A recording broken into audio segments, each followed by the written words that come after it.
हमारे India alliance घटक दल के सभी नेतागण मौजूद हैं।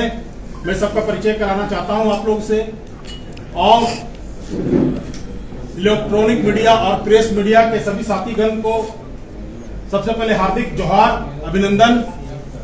मेरे बाएं साइड में नदीम खान जी हैं, उसके बगल में कैलाश यादव जी हैं,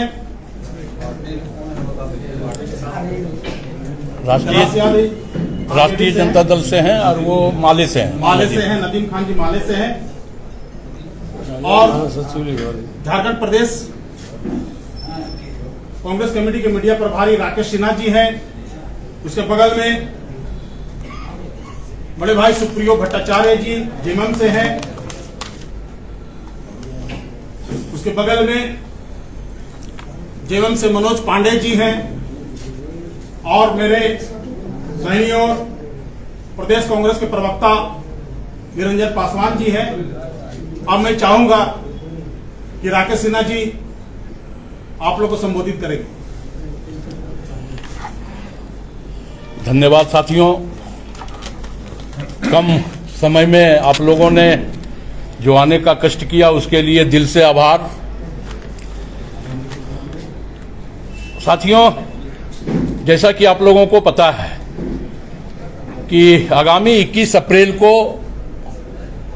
झारखंड में प्रभात तारा मैदान में इंडिया अलायंस की उलगुलान रैली आहूत की गई है, और यह रैली सिर्फ झारखंड की नहीं बल्कि देश की दशा और दिशा तय करेगी, क्योंकि झारखंड संघर्षों की भूमि रही है। तो इस भूमि से जो आवाज गूंजेगी 21 को, वह केंद्र की सत्ता पलटने में वह आवाज कारगर सिद्ध होगी। प्रधानमंत्री जी का भाषण आप लोग बराबर सुनते हैं। प्रधानमंत्री जी नवरात्र में मछली और मीट की बात तो करते हैं अपने भाषणों में, लेकिन महंगाई और बेरोजगारी की बात प्रधानमंत्री नहीं करते। प्रधानमंत्री का लगातार कई दौरे झारखंड में हुए, बहुत बड़े बड़े इवेंट हुए, लेकिन प्रधानमंत्री जी के मुख से इस चुनावी समर में एक बार भी सरना धर्म कोड की बात सामने नहीं आई, क्योंकि प्रधानमंत्री जी सरना धर्म कोड पर बिल्कुल खामोश हैं। दोस्तों, मुद्दा है अग्निवीर। इस राज्य से भी कई युवा सेना में भर्ती होते हैं, लेकिन जिस प्रकार सेना का अपमान किया जा रहा है, युवाओं को दिग्भ्रमित किया जा रहा है अग्निवीर योजना के माध्यम से, तो कहीं ना कहीं यह लगता है कि सेना का अपमान प्रधानमंत्री जी ने अपनी नीयत बना ली है, नीति बना ली है। प्रधानमंत्री जी 10 वर्षों में गाय पर तो राजनीति की, बहुत राजनीति की, बहुत इवेंट किया। गाय के नाम पर कई निर्दोष लोगों की हत्याएं भी हुई, जान भी गई, और अंतोगत्वा उसका फलाफल यह मिला कि इलेक्टोरल बॉन्ड के माध्यम से माननीय प्रधानमंत्री ने गौकसी कंपनियों से 250 करोड़ रुपए चंदा लिए। यह है भारतीय जनता पार्टी की नीयत और यह है नीति। साथियों, भाजपा के कई नेता बार बार मंच से यह कहते हैं कि हम सत्ता में आएंगे तो संविधान बदल देंगे, और प्रधानमंत्री ने अभी 2 दिन पहले ही कहा कि संविधान कोई नहीं बदल सकता। तो फिर आपके नेता का यह बयान क्यों आता है? क्योंकि प्रधानमंत्री जी अपने नेताओं से यह बात बुलवाते हैं कि संविधान बदलने की बात करो, और संविधान बदलने की बात इसलिए होती है कि आदिवासियों की जमीन को छीन करके अपने पूंजीपति मित्रों के हवाले करें, इसलिए संविधान बदलने की बात होती है। इस राज्य में भी सीएनटी और एसपीटी एक्ट को भारतीय जनता पार्टी की सरकार ने खत्म करने का काम किया था। वो हम आभार व्यक्त करना चाहते हैं तत्कालीन महामहिम श्रीमती द्रौपदी मुर्मू जी का, जिनकी अंतरात्मा जागी और वो सीएनटी एसपीटी एक्ट इस राज्य से खत्म नहीं हो पाया। लेकिन भारतीय जनता पार्टी ने तो पूरी तरह मन बना लिया था सीएनटी एसपीटी एक्ट को खत्म करने का। रैली का मुद्दा यह भी है कि 28 में से 26 रिजर्व सीट इंडिया अलायंस ने जीतने का काम किया। जनता का समर्थन, प्यार और आशीर्वाद महागठबंधन को मिला और हम 28 में से 26 सीट जीते। उसका परिणाम यह हुआ कि देश के प्रधानमंत्री बेचैन हो गए और एक साजिश के तहत, एक षड्यंत्र के तहत जो लगातार आदिवासियों की हक और अधिकार की बात, चाहे वो विधानसभा के अंदर हो या सड़कों पे हो, किया जाता रहा आदरणीय हेमंत सोरेन जी के द्वारा। उनको एक साजिश में फंसा करके प्रधानमंत्री ने जेल भेजने का काम किया ताकि आदिवासियों के हक और अधिकार की बात ना हो पाए। तो यह रैली 21 का आदिवासियों के हक और अधिकार के लिए भी है और हमें लगता है कि यह रैली वंचितों के लिए, मजलूमों के लिए एक आवाज बनेगी और यह आवाज जो 21 तारीख को प्रभात तारा मैदान में गूंजेगी, तो उस आवाज से देश की सत्ता सहमेगी और देश की सत्ता जब जब उलगुलान हुआ तब तब देश का सत्ता हटा, अहंकार हारी और 21 के बाद पूर्णतः यह अहंकार हारने का काम करेगी। धन्यवाद। अब मैं आग्रह करूंगा आप लोग बोलिए। नदीम जी से, माले के प्रतिनिधि हैं, कि नदीम जी आप लोगों को संबोधित करें। आप लोग भी 2 मिनट बोल दीजिए, अंतिम में कंक्लूड सुप्रियोदा कर देंगे। भाकपा माले से नदीम चलिए। अभी राकेश जी ने जो सारी बात कही है, माइक की तरफ करना पड़ेगा। अरे बापा, एक आदमी बोल दिए, कितना अलग-अलग? हाँ, एक ही आदमी सुप्रियोदा रख देते। कैलाश जी, अच्छा चलिए, कैलाश यादव जी से आग्रह करेंगे कि वो छोटा बोलिए। क्या छोटा कारवां में लगे साथियों। अजय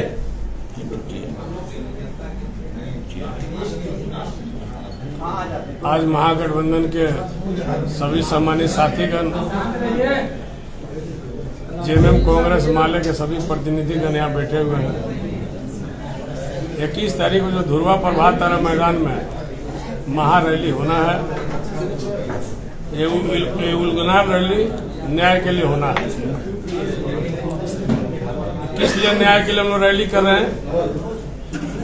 कई दिनों से हम लोग कहते आ रहे हैं साथियों, जो देश के सबसे बड़े झूठा प्रधानमंत्री, जो भारतीय जुमला पार्टी, भारतीय झूठा पार्टी, बड़का झूठा पार्टी के जो सरोकार हैं, उनके अहंकारी नीति, उनके जन विरोधी नीति, और जो 2014 से लेकर अभी तक झूठे सपने दिखाए, उनके खिलाफ में हम लोग उनका झूठा वादा को जो है उजागर करने का हम लोग काम करने का रैली में पर्दाफाश करेंगे।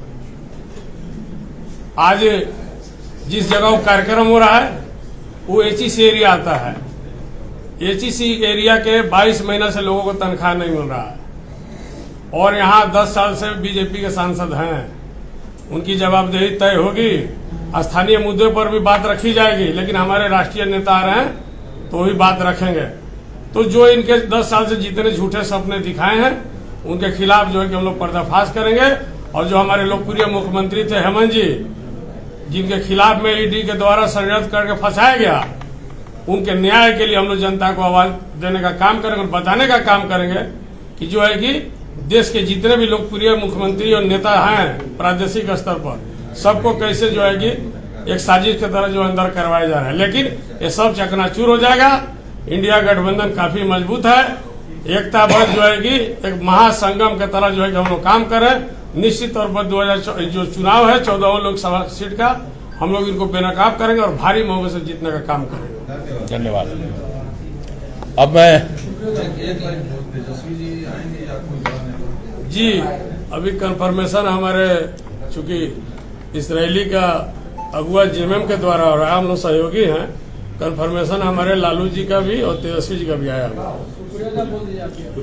अब मैं आग्रह करूंगा झारखंड मुक्ति मोर्चा के केंद्रीय महासचिव आदरणीय सुप्रियो जी से कि वो आप लोगों को संबोधित करेंगे। जोहार साथियों, हमको लगता है कि मुद्दे और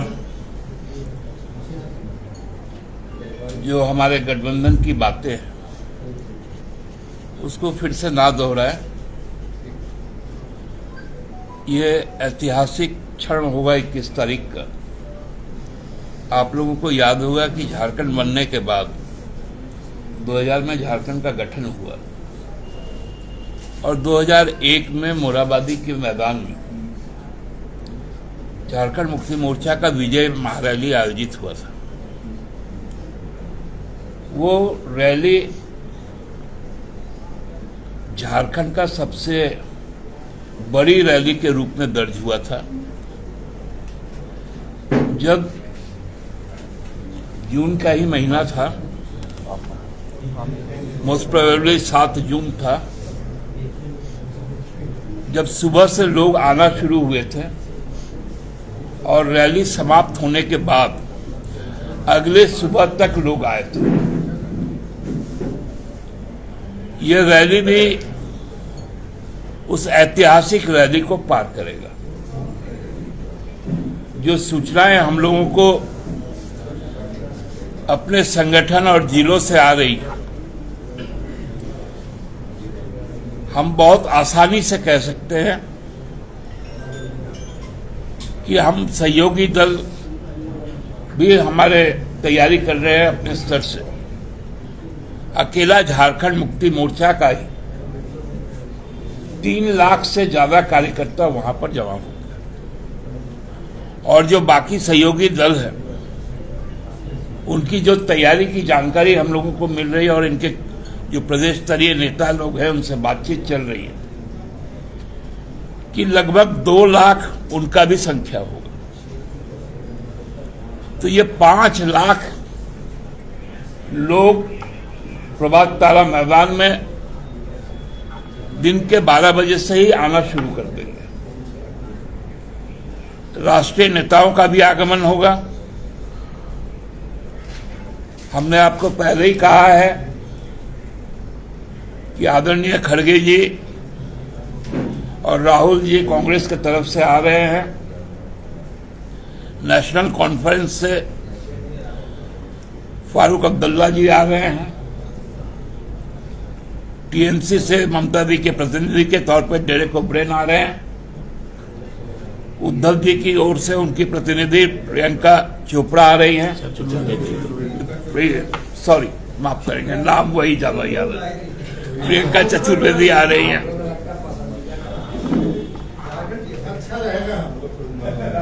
और चूंकि वो झारखंड से जुड़ी है इसीलिए नाम याद रहता है। आपको अखिलेश जी का भी आगमन होगा। लालू जी और तेजस्वी जी भी आएंगे राजद की ओर से। सुनीता जी और मान जी और संजय सिंह जी ये आपकी ओर से आएंगे। अभी तक ये 14 लोग ने अपनी सहमति व्यक्त की। कॉमरेड दीपांकर भट्टाचार्य भी माले से आएंगे, वो तो 20 को ही आ जाएंगे। सभी का जो स्टे होगा वो रेडिसन होटल में होगा, क्योंकि वो शहर के बीचों बीच में भी है और वहां से बाईपास होकर प्रभात तारा मैदान जाने की एक अच्छा एक्सेस भी है। हम लोगों के वहां पर पर्याप्त मात्रा में पेयजल रहेगा, जितना संभव हो पाएगा। धूप से बचने के उपाय किए जा रहे हैं। लोगों को असुविधा ना हो उसके लिए लगातार वहां पानी ग्राउंड में भी पटेगा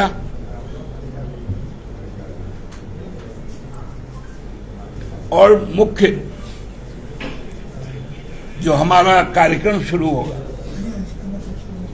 वो दिन के 2 बजे से नेताओं का संबोधन शुरू होगा, जो राष्ट्रीय नेतागण।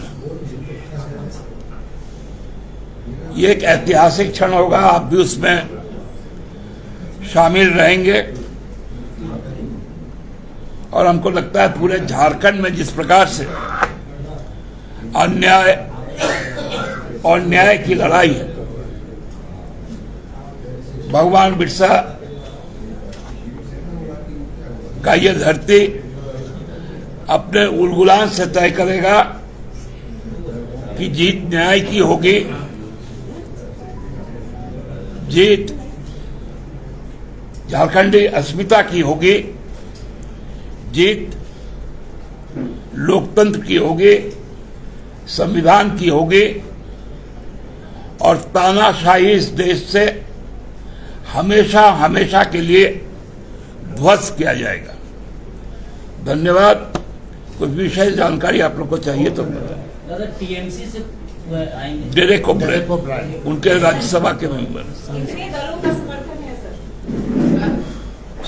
आप गिन ही लीजिए, नेशनल कॉन्फ्रेंस सारे समर्थन तो सबका है, 28 दलों का है, लेकिन चूंकि यहां पर कैंपेन चल रहा है और अभी साउथ में इलेक्शंस हो रहे हैं, इसलिए साउथ के तरफ से जो डीएमके है और जो बाकी दल है वो नहीं आ पा रहे, उनका वार्ता आया है, उनकी सहमति है और इधर से बाकी आप जोड़ लीजिए। मैंने नेताओं का नाम बता दिया है, उतनी पार्टी की तो डायरेक्ट शिरकत होगी, बाकी लोग भी, बाकी कई जन संगठन भी आएंगे, बहुत सांस्कृतिक संगठन भी रहेंगे, इसलिए पूरे समाज का उस दिन यहां पर समागम होगा। राकेश जी और दोनों लोगों से रैलियां तो बहुत होती है, बहुत सारे नेता आते हैं, बड़े बड़े नेता भी आते हैं, इसमें भी आएंगे, बहुत भीड़ होगी, सब बात है। इस बार एक नई चीज होगी कि 2 राजनीतिक नए चेहरे होंगे, महिला चेहरे, जिनके दोनों के पति जेल में। ये कितना एक मतलब, और जेल जाने का जो कारण रहा है वो साजिश आप लोग कहते रहे, तो रैली में ये कितना बदलाव लाएगा, कितना अलग एक कलर डालेगा? ये देखिए दूसरी बार होगा, ये दिल्ली में हो चुका है, झारखंड में क्योंकि रैली ही इंडिया का पहला हो रहा है, तो नेचुरली यहां पर पहली बार होगा। इसलिए आप देखिए, जब कभी भी हम लोग अहिल्या का कहानी जानते हैं, जब कभी भी परिवार के किसी पर भी कोई संकट आता है तो भारतीय समाज में नारी ही वो शक्ति होती है जो सबसे पहले उस संकट को अपने ऊपर लेती है और अपना सर्वस्व त्याग करके उस संकट को दूर करती है। ये चीजें आपको दिल्ली में भी दिखी, मुंबई में भी दिखी और राज्य में भी दिखेगा। इसलिए ये कोई संयोग नहीं होगा, ये हमारे लिए एक चुनौती और संघर्ष का समय है। आज ही विसर्जन है मां भवानी का, चैती दुर्गा का, और जो हम लोग अक्टूबर में मनाते हैं वो तो हम लोग अब अकाल बोधन करते हैं, लेकिन देवी स्वरूपा जो रणचंडी है वो इसी चैत्र मास में पूजी जाती है। तो चैत्र का समाप्ति के पहले ही ये रैली हो जाएगी।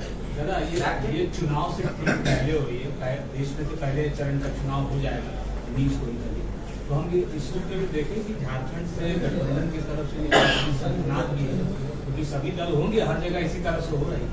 नहीं, निश्चित तौर पर इसको आप संघनाद बोलिए चुनाव का, क्योंकि खासकर झारखंड मुक्ति मोर्चा का मुझे अभी कांग्रेस के साथियों का नहीं मालूम चला है। जो चौथे चरण और इस राज्य के प्रथम चरण का जो वोटिंग होगा उसमें 23 तारीख को हमारी एकमात्र उम्मीदवार हैं जो इस चरण में जो 4 सीटें वो चाईबासा, तो वहां पर उनका नॉमिनेशन होगा। तो ये रैली झारखंड के पहले चरण, देश के चौथे चरण का चुनावी शंखनाद भी होगा। दादा, एक सवाल है, ईवीएम पर आप लोग हमेशा आवाज उठाते रहे हैं। आज इलेक्शन कमीशन ऑफ इंडिया ने सुप्रीम कोर्ट ने ईसीआई को नोटिस किया है कि जो मॉक ड्रिल हुआ था केरल में उसमें गड़बड़ी पाई गई। देखिए, अभी वो मामला चल ही रहा है, अभी भी हियरिंग चल रहा है। आपको तब अपडेट मैं कर दूं, उस पर अभी तक फैसला आया ना जस्टिस खन्ना का, उसमें बहुत तरह का मैं लाइव लॉ देख के आ रहा हूं। अभी भी आर्गुमेंट चल रहा है, फैसला आ जाने दीजिए। लेकिन हमको लगता है कि बहुत पॉजिटिव होगा कि इस बार चुनाव आयोग को यह बाध्य होगा कि पर्ची को तो सुरक्षित रखें, और पर्ची के साथ यदि छेड़छाड़ होगा तो हमको लगता है कि बहुत बड़ी प्रतिष्ठा चुनाव आयोग की इस बार सामने है, और यह चुनाव आयोग को तय करना है कि उसकी विश्वसनीयता बनी रहे, लोकतांत्रिक जो हमारा व्यवस्था है वो एक काम में रहे, मजबूत बने। पर्ची की तो गिनती होगी नहीं अभी दादा। मेरा सवाल है राकेश जी से, आपने कई मुद्दे गिनाए, उसमें एक गिनाया कि सरना धर्म कोड भी है, लेकिन आपके मैनिफेस्टो में तो वो झलका ही नहीं। क्या फिर से मैनिफेस्टो आएंगे क्या? देखिए, सरना धर्म कोड की बात हम लोगों ने पूर्व में ही इस राज्य से विधानसभा से इसको पारित करने का काम किया है, और सरना धर्म कोड के लिए कांग्रेस पार्टी हमेशा संघर्ष कर रही है। और स्वाभाविक तौर पे जब आदिवासियों की हक और अधिकार की बात हम करते हैं अपने मैनिफेस्टो में, तो उस हक और अधिकार में सरना धर्म कोड भी आता है, और कांग्रेस मैनिफेस्टो में साफ आदिवासियों के हक और अधिकार की बात है, तो उसमें सरना धर्म कोड भी सम्मिलित है। मतलब आपकी सरकार आएगी तो सरना धर्म कोड मिलेगा? बिल्कुल नहीं पांडे जी, उसको आप इस तरह से समझिए ना, वहां कास्ट सेंसस की बात की गई, जातिगत जनगणना नहीं, वो हो गया क्लियर। नहीं, मैं आपको और क्लियर कर दूं, क्योंकि अभी जो जातिगत जनगणना में जो कॉलम है वो 6 कॉलम है। पहले होता था एक 7वां कॉलम भी होता था, अन्यान, उसको इन लोगों ने हटा दिया। इसलिए जैसे ही जातिगत जनगणना होगी तो वो कॉलम अपने आप जुट जाएगा जिसमें सरना आ जाएगा, और उसके बाद वो धर्म कोड के रूप में। नहीं दादा, अब तो ट्रिक हो गया। या तो सरकार पहले सरना धर्म कोड लागू कर दे, एक कॉलम जोड़ दे, कॉलम ही, मैं वही बात कर रहा हूँ कि कॉलम ही जुटेगा 7वां, सरना आदिवासी धर्म।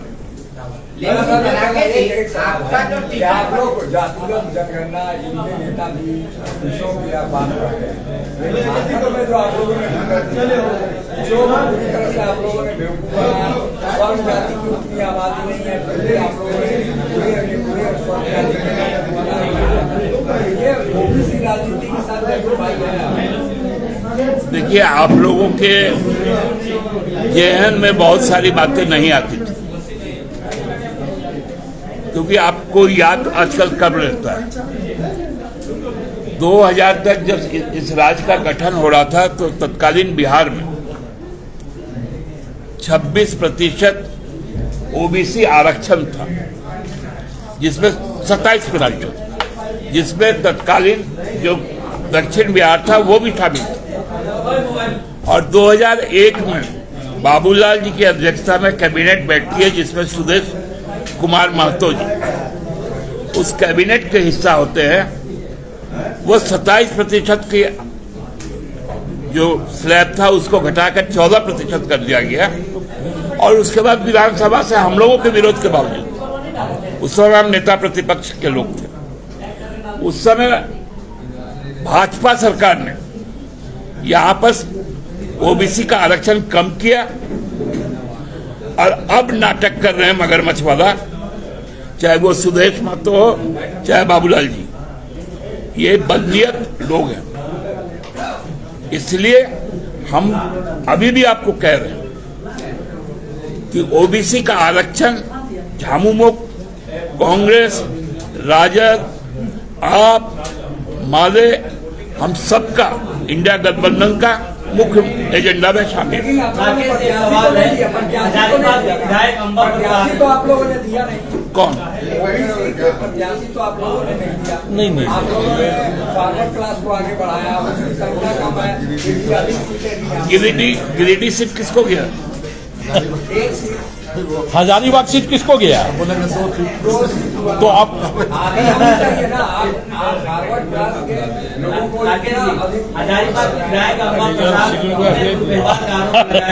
नवमी के अवसर पर उनके साथ दुर्व्यवहार किया गया। देखिए, ये बिल्कुल निंदनीय घटना है। रामनवमी का शुभ अवसर होता है, विधायक जाती है और जिस प्रकार विधायक के साथ दुर्व्यवहार किया जाता है, तो यह साफ भारतीय जनता पार्टी का चाल और चरित्र सामने आ जाता है कि एक महिला के साथ किस प्रकार का व्यवहार भारतीय जनता पार्टी का सदैव इन 10 सालों से रहा है। और यही घटना बड़कागांव में भी घटी है। धन्यवाद।